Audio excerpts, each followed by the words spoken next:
매일 성경 묵상을 돕는 해설 가이드입니다. 안녕하세요. 묵상코치입니다.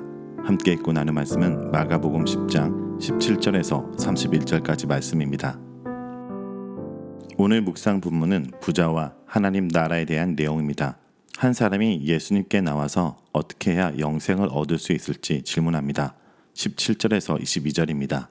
예수께서 길에 나가실새 한 사람이 달려와서 꿇어 앉아 묻자오되 선한 선생님이여 내가 무엇을 하여야 영생을 얻으리이까?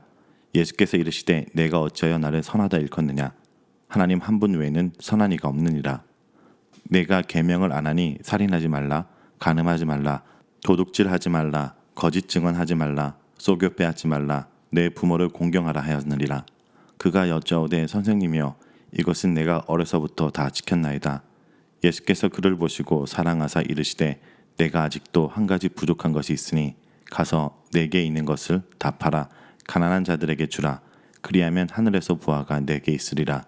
그리고 와서 나를 따르라 하시니 그 사람은 재물이 많은 거로 이 말씀을 인하여 슬픈 기색을 띠고 근심하며 가니라.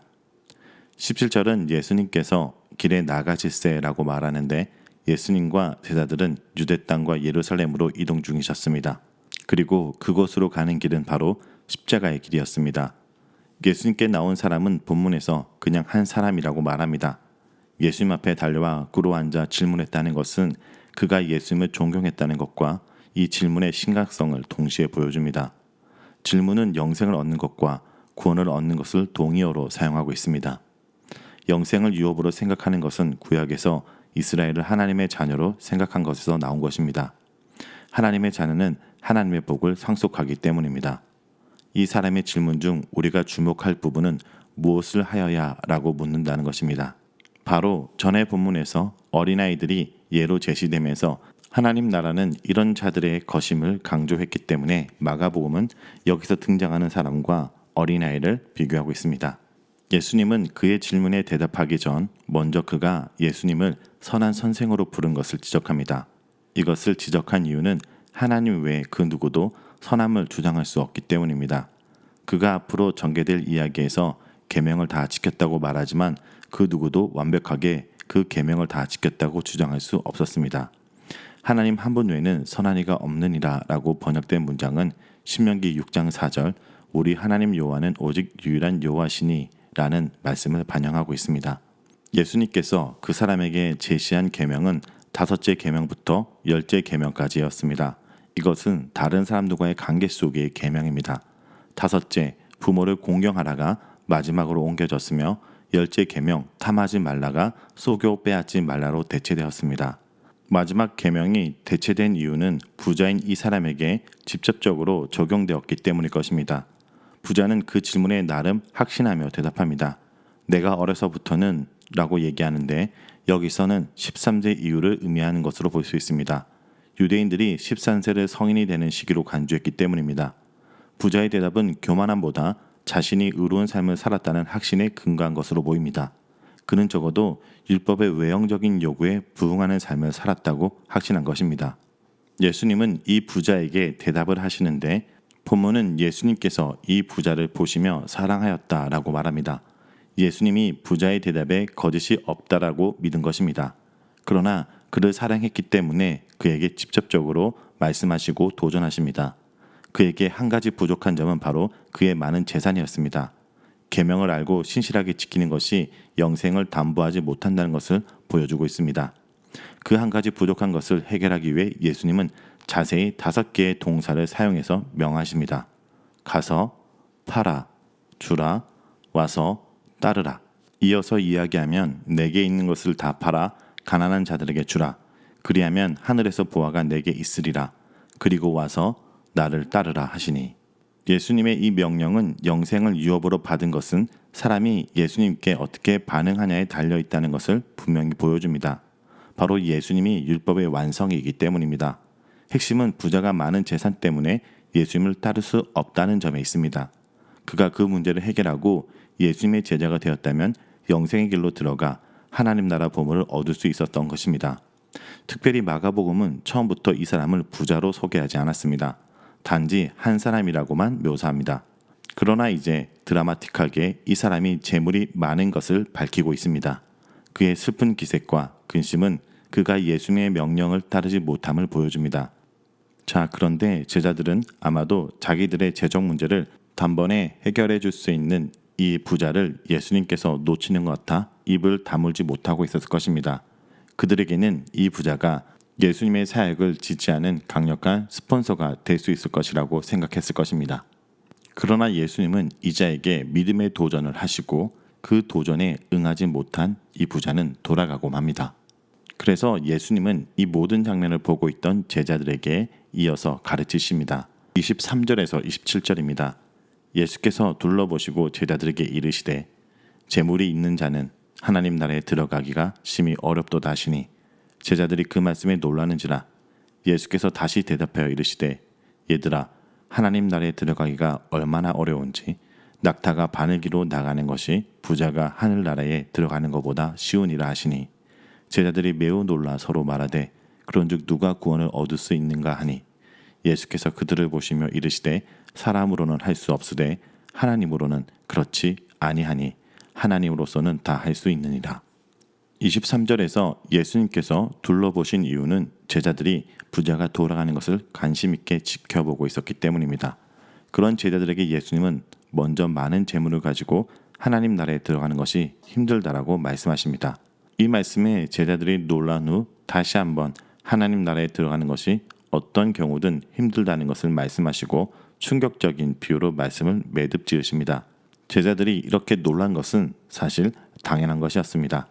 당시 유대 문화에서 재물은 하나님의 축복의 상징이었기 때문입니다. 예를 들어 여호와께서 주시는 복은 사람을 부하게 하고 궁핍하게 하지 않는다라고 믿었습니다. 그러나 또한 동시에 예언자적 전통은 부가 주는 위험과 부자들이 가난한 자들을 착취하는 것을 계속 경고하고 있습니다. 그러므로 예수님은 분명히 예언자적 전통 위에서 재물의 파괴적인 위험에 대해서 계속 가르친 것을 볼 수 있습니다. 자, 그런데 예수님의 충격적인 비유는 낙타가 바늘기로 들어간다라는 부분의 내용입니다. 사실 이것에 대한 많은 해석들이 있습니다. 그 해석 중에 가장 유명한 것은 예루살렘에 바늘기 문이 있어서 낙타가 짐을 다 내려놓고서야 그것을 통과할 수 있다라는 해석도 있습니다. 이 해석의 요점은 부자가 자기 부를 다 포기하고 하나님께 겸손히 올 때 하나님 나라에 들어갈 수 있다라고 주장하는 것입니다. 그러나 문제는 역사적으로 그런 문이 있었다는 증거가 없다는 것입니다. 그래서 예수님의 비유는 실질적인 어떤 장소를 지칭하는 것이 아니라 의도적으로 가장에서 충격을 주려고 하는 수사학적 가장법으로 볼 수 있습니다. 그러나 다른 면에서 보면 이 예수님의 말씀은 사실입니다. 왜냐하면 하나님의 기적적인 도움 없이는 아무도 하나님 나라에 들어갈 수 없기 때문입니다. 제자들은 매우 놀라 서로 토론하기 시작했습니다. 그렇다면 누가 구원을 받을 수 있는가? 만약 예수님을 찾아와 질문을 던진 이 부자가 어려서부터 평생 계명을 다 지키고 하나님의 축복의 상징인 재물을 받았는데도 그 재물 때문에 구원을 받지 못한다면 도대체 누가 구원을 받을 수 있을 것인가? 그들은 이러한 내용으로 토론한 것입니다. 그때 예수님은 사람으로는 할 수 없으되 하나님으로는 그렇지 아니하니 하나님으로서는 다 하실 수 있느니라라고 말씀하십니다. 아무도 자기의 노력과 힘으로 구원을 얻을 수 없지만 오직 하나님만이 그 길을 열어주실 수 있습니다. 그리고 그 길은 바로 오직 예수 그리스도를 통한 길입니다. 예수님의 말씀에 이제 제자들을 대표해서 베드로가 자신들의 입장을 말합니다. 28절에서 31절입니다. 베드로가 여자와 이르되 보소서 우리가 모든 것을 버리고 주를 따랐나이다. 예수께서 이르시되 내가 진실로 너에게 이르노니 너와 복음을 위하여 집이나 형제나 자매나 어머니나 아버지나 자식이나 전토를 벌인 자는 현세에 있어 집과 형제와 자매와 어머니와 자식과 전토를 100배나 받되 박해를 겸하여 받고 내세에 영생을 받지 못할 자가 없느니라. 그러나 먼저 된 자로 나중되고 나중된 자로 먼저 될 자가 많으니라. 제자들을 대표하는 베드로의 반응은 재물이 많은 부자가 믿지 못한 것과 회개하지 못한 것에 비해 자기들은 모든 것을 버리고 예수님을 따랐음을 강조하는 것입니다. 거의 유일하게 마가복음에서 제자들의 모습이 긍정적으로 조명되고 있습니다. 제자들이 비록 많은 면에서 부족하고 예수님을 제대로 이해하지 못하였지만 그래도 그들은 예수님의 편에 있었고 하나님 나라를 유업으로 받을 자들이었습니다. 베드로의 반응에서 어떤 자부심이 느껴질 수도 있으나 이어지는 예수님의 반응은 그의 대답이 긍정적으로 받아들여졌고 부자의 실패와 대조되는 것으로 인정되었다라는 것을 보여주고 있습니다. 모든 것을 버리고 예수님을 따를 때 현세와 내세의 상급이 있다는 것이 예수님이 가르치는 하나님 나라의 제자도입니다. 땅의 소유를 기쁘게 버리고 따를 때 충만한 삶이 기다리고 있다는 것이 예수님의 약속입니다. 예수님이 내가 진실로 너에게 이르노니 라고 말하기 시작할 때 궁극적인 상급에 대해 가르치는 것을 자주 볼 수 있습니다. 이 본문에서 예수님과 복음은 동의어로 사용되고 있습니다. 그 복음은 바로 하나님의 복음이며 또한 하나님 나라의 복음입니다. 하나님의 나라가 예수님의 삶과 죽음과 부활로 이 땅에 도래했기 때문입니다. 그러므로 부자가 와서 얻으려고 했던 영생은 모든 것을 버리고 예수님을 따른 참 제자들에게만 상급으로 주어지는 것입니다. 31절에는 먼저 된 자가 나중된다는 말씀도 하십니다. 완전한 반전이 하나님 나라에서 일어난다고 하신 것입니다. 현세에서는 부유하고 권세 있는 사람들이 먼저 된 것으로 보이지만 사실 하나님 나라에서는 나중된 사람들이며 현세에서는 소유도 권세도 없고 지위와 명예가 없는 사람들이 나중된 사람으로 보이지만 하나님 나라에서는 먼저 된 사람들인 것입니다. 이 구절을 꼭 미래적인 하나님 나라를 보여주는 것으로 해석할 필요가 없습니다. 왜냐하면 예수님이 보장한 상급은 현재적인 하나님 나라에서 이미 받기 시작한 것이며 미래에 완성될 것이기 때문입니다. 예수님이 보여주는 영적인 현실은 지금 벌써 예수님을 따르는 사람들이 자기들이 포기한 것보다 100배나 받고 있으며 내세의 영원한 생명을 받을 것이 보장되어 있다는 것입니다.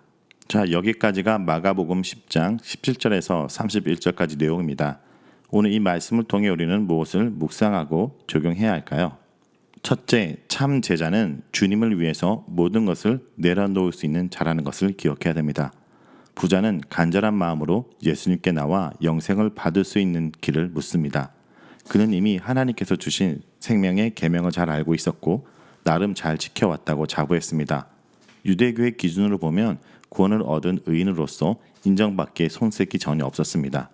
그의 많은 재물은 그가 이미 하나님으로부터 믿음의 사람으로 인정을 받아 축복을 받았다고 생각하기에 충분했습니다.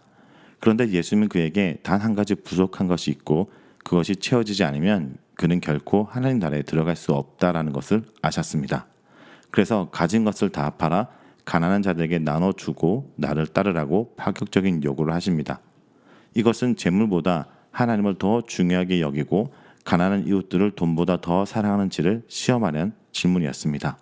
그리고 성경은 분명히 예수님이 그를 사랑하사 그 같은 무자비한 명령을 내리셨다라고 밝히고 있습니다.